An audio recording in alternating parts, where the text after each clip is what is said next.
I'm Charles Sander, class of 2023. I'm a thrower, a singer, and CEO of the student-led nonprofit organization Echelon Catapult. One of the things I've most enjoyed about Jesuit is the incredible diversity of opportunities that we have here, whether it's a sport, a club, an activity, just making friends. My freshman year, I really overcommitted myself. I joined cybersecurity, mock trial, choir, student council, and all of these things. I ended up quitting most of them, not because they were bad, but because I found the things I did enjoy in my other experiences at Jesuit. I discovered that I loved solving creative math problems and mathletes. I learned that I love organizing activities for my classmates in student council. I learned I love to sing. I learned that I love sharing science with local middle schoolers in my community. And I kind of stuck with those things as I matured throughout high school. The great thing about Jesuit is that you're supported in everything that you do. So joining a club isn't really a commitment. It's just kind of an exploration. And then you can kind of dial back and figure out what truly brings you joy and spend your time and your energy and focus your passion into those things. If I had to condense my entire commencement speech into one word, it would be the word resilience. The class of 2023 came into Jesuit with a ton of energy, but all that energy was quickly shut short by COVID and the pandemic and distance learning. We had fraction of a freshman year, we had an online sophomore year, we had a junior year that was restricted by the pandemic, and then we suddenly found ourselves seniors and we were expected to lead an entire school. And I think that we took a lot of that responsibility and experimented. Our class had 2 Spirit Weeks instead of 1. We created new events. We led sports teams to section titles and championships. And I think that we've kind of not only rebuilt what it means to be a Jesuit student, but redefined the culture of this place based on our own unique students. I think that's what's most valuable about our resilience in the face of challenge.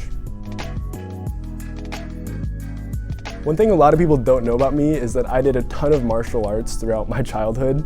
So whenever I see a kid wearing a uniform or wearing a belt, I think about all my years I spent in my dojang practicing taekwondo, karate, kukiwon, jiu-jitsu. And the first thing that comes to mind is usually the pain in my feet.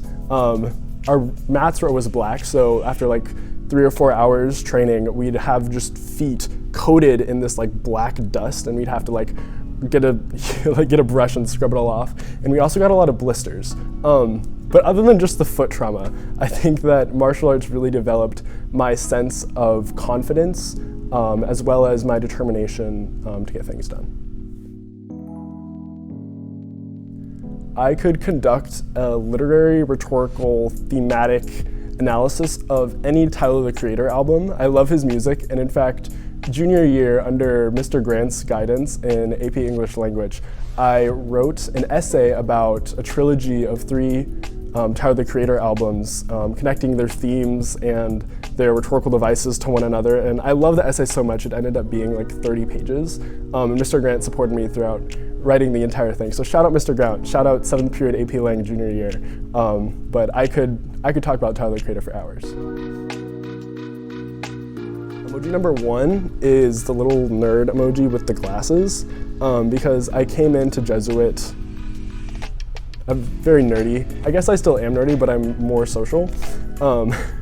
And then my second emoji would be tears running down my eyes because of COVID and not being able to see my friends for a year and a half. And then the third emoji is the cat smiling with the little like sharp teeth. Because senior year has been awesome. I've loved it so much. And specifically the cat smiling emoji instead of the human smiling emoji, because it is goofy. And I think that's really defined our class's goofiness. When I was little, I read a book called I Am Malala by Malala Yousafzai.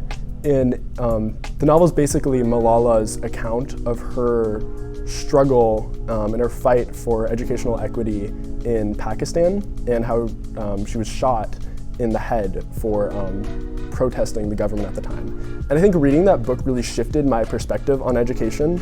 I think traditionally, especially in America, we get this kind of perception that school is just about working hard, instead of an inherently successful and valuable endeavor. And hearing this completely different perspective on education from somebody in a different part of the world, for whom education was a privilege rather than a responsibility, I think I kind of shifted the way I view school, and I now value it much more than just grades, but as a means for success and a means for understanding the world around us. So fun fact about me is I have no sense of smell. I only have 4 senses. When I was little in kindergarten, our teacher was doing this like 5 senses lab where she'd like give us an object and then we'd have to like describe it based off of the 5 senses. And I remember she gave us an apple, and all the kids were like picking it up and smelling it, and they were like, this smells like an apple. And then I got it and I like nothing is happening up here, nothing's registering, and I was just like, oh yeah, that smells like an apple, I know what that smells like. And I just kind of kept doing that throughout my childhood until I got older. In like 8th grade, freshman year, I started telling people I didn't really have a sense of smell. And the first thing people usually ask me is, can you actually taste food? And I think it's kind of rude to discount my entire like experience of like humanity and food just because I can't smell. And my answer to that is always, I think I can taste food and I think I can love food, even if we experience them differently. So yeah, that's my fun fact. The thing I'll miss most about Jesuit is our lunchtime conversations. There's truly no experience more unifying, community building, or hilarious as all the random things that happen during lunch on the Jesuit Cedar Quad.